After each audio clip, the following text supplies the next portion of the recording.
Morning, Crossroads.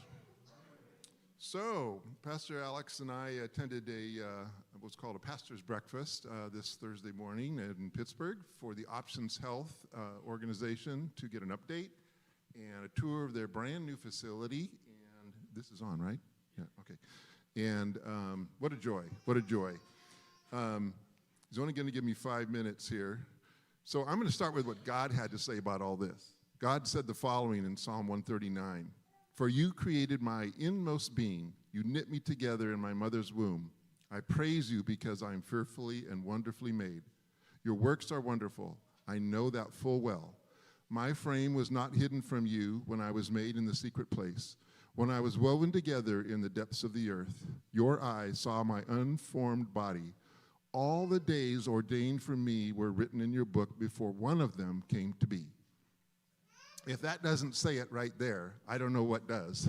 But we had a wonderful time of fellowship and gathering and meeting other pastors and so forth. And it started with a tour of the facility there again. They purchased this place with the funds from generous donors and God providing. Did a huge remodel. It's located on Leland Road, very near BART, very near 4. So very strategically located so that women and men who are in crisis, because of a pregnancy, have access to that because of the 4 corridor and BART, and from Richmond to, right there at Bay Point and Pittsburgh and Antioch, everything. They have 2 exam rooms with ultrasound, so when they get the second ultrasound machine for the second exam room, then they will be able to see up to 8 patients a day with that. And the other thing, one of the things she mentioned to me, or they mentioned to us, I should say, is that they do ultrasounds, I think, 4 weeks earlier than most doctors do. So they can see and share with the parent or parents exactly what's going on inside of them, that precious life that has begun already. And it takes some special skill to do that, but they do that. And they shared some testimony of young women who are in crisis. One in particular that they talked about came on, I think, the 2 days before Christmas or something like that, and just how the story unfolded with her own mother and that kind of stuff. It was just marvelous. Each one of them has a heart for mission. It's unbelievable. Some of the programs they have are, like I said, pregnancy testing, STD testing. It's all on this little flyer, which is in the back, by the way. Pregnancy options consultations. Most young women don't even realize there's options. They just think there's one. It's either keep the baby or go to Planned Parenthood. And they explain all of the options to them and what actually happens with each option. So they are fully informed and make a choice. They also have a mobile medical clinic. It's this remodeled big RV thing. Pray for that, because when the Roe versus Wade was overturned, someone vandalized it. So right now it's not in operation, but thankfully it was just an exterior thing that has to be dealt with. But their focus was to get this new facility up and running, and so that was their focus, and then they're going to get back to their mobile clinic. But prior to this building, that's how they reached that community, is through their mobile clinic, because it used to be right down here on Clayton Road.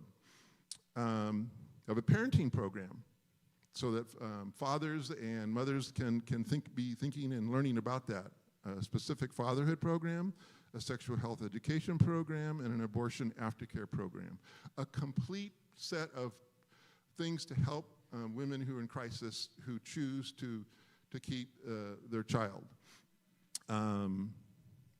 They also have a little store I thought was really cute. It had all the baby needs, clothing and diapers and bottles and all that kind of stuff, and they can earn points by showing up and doing the homework and participating in the lessons and coming to appointments and things like that, and they can buy things with those points out of that little store. It's just wonderful. But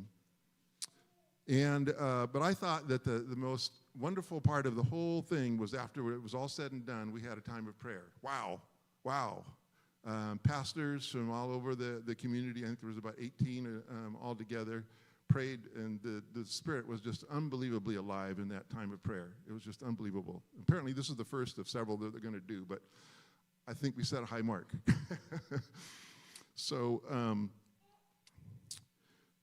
each staff member that was there shared with their responsibilities and their heart for God and some sort of a ministry or story and how we can be in helping them. They asked for prayers, of course. They asked for volunteers, and they're looking for additional nurses, too, that can be trained and participate in this. So all this is shared with you because today is Sanctity of Human Life Sunday. And so that's what this is about, and you can make a donation, you can pray. Crossroads supports this organization monthly through a financial donation, and we just want to engage you. As part of the process, we have what's called a baby bottle. And so what you do is you grab one of these, they're in a bag in the back there, and you don't have to have one of these to make this happen, but take it home and set it where you drop your keys and wallet at the end of the day and fill it with change or bills. Or even a check, if you want at the end of the time. And I don't know what the date to bring it back, but we've got a couple of weeks. We'll get back to you on that. Fill it with your loose change or write a generous check and then bring it back, and we'll pull that all together and give that donation. The last thing I want to share is how important is the sanctity of human life is to the Jensens. We lost 4 very young in their pregnancy through miscarriage, some people call it, but God had a purpose for each one of those children. And I know that for a fact because it says so in His Word. And I believe that if nothing else, they had a purpose in putting me here today to say and share with you and to encourage you to be involved and to lift up all life, because all of God's life is worthy and He has a purpose for each one. He must have had a greater purpose for them up there than He needed to have them down here, and I can't wait to meet them. So anyway, praise God and join us.